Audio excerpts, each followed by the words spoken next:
Kincaid propped a hip on the corner of Marjorie's large desk. "I've just heard he was back." "How is he?" "Oh, brilliant, Mr. Kincaid. You won't believe how well he's—" She stopped suddenly and flushed. After an awkward moment, she said, "I'll leave him a note saying you popped by, shall I? That way he'll be sure to see it if he does come in over the weekend."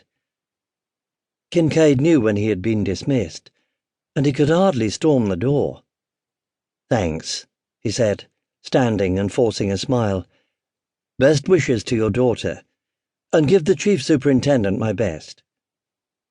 With a cheery wave to Marjorie, he turned and walked towards the lift. When the lift doors had hissed shut behind him, he said, very loudly, "The bastard!" Kincaid felt eyes on the back of his neck all the way across the main lobby.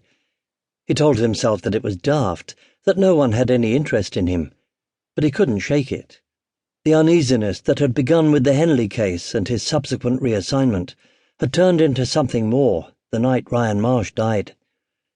Of course, he'd always known there was corruption within the ranks of the Met. Kincaid had seen enough of human nature and of officers seduced into minor and major transgressions to know it was inevitable. But until Henley, he'd never imagined it would affect him personally. Just how deep did it go, the rot? And was Dennis Childs part of it? He was waiting in the queue to exit the yard car park when his mobile beeped with a text. Gemma, he thought, as he fished the phone out of his jacket pocket, and he'd better have an apology at the ready. He felt a renewed stab of guilt over the missed expedition to the park, but a glance at the phone screen showed an unfamiliar number, and the text said simply, "The Duke, Roger Street, 8 p.m. The afternoon found Gemma unexpectedly on her own in the house. Duncan had taken the two younger children and the dogs, not to Hyde Park as originally promised, but just down Ladbroke Road to Holland Park. Now Gemma wondered if Duncan's efficient marshalling of the children had less to do with pleasing them, and more with not wanting to talk to her. He'd come in, kissed her, and apologized for snapping at her that morning, but he hadn't met her eyes. At least the commotion of getting the children ready for their outing had kept her from worrying over Mackenzie and the boy she'd met at the ballet class. The pair had left the tabernacle a few minutes after Gemma had spoken to Mackenzie, Jess looking mulishly furious, Mackenzie distressed. Gemma hadn't intruded, but now she wondered how the girl had died, and how 10-year-old Jess would take the news. And she was a little surprised at how much she'd hated seeing Mackenzie so shocked and upset.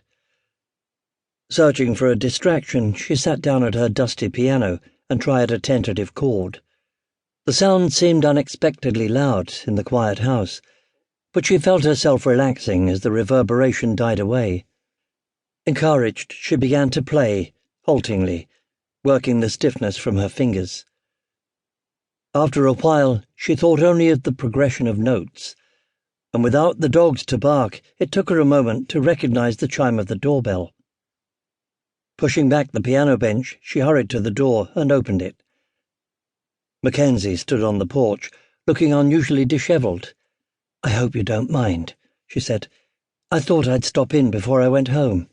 "Of course," Gemma said, giving her friend a quick hug as she ushered her in. "Are you okay?" "Yes. No." Mackenzie's voice shook. "I don't know. I just couldn't go home and face having to explain about Reagan to Oliver. Come in the kitchen and I'll make us a pot of tea."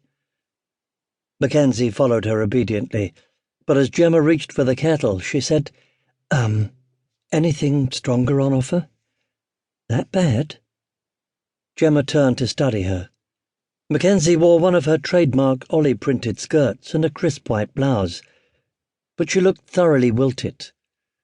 Her dark, curly hair was pulled into a haphazard ponytail, and her lips looked bloodless. Still, even in the worst of circumstances, Mackenzie Williams was stunning. Mackenzie had a model's poise, combined with the confidence of a born entrepreneur, and the money and the social status of the Notting Hill elite. But Gemma quickly discovered that there was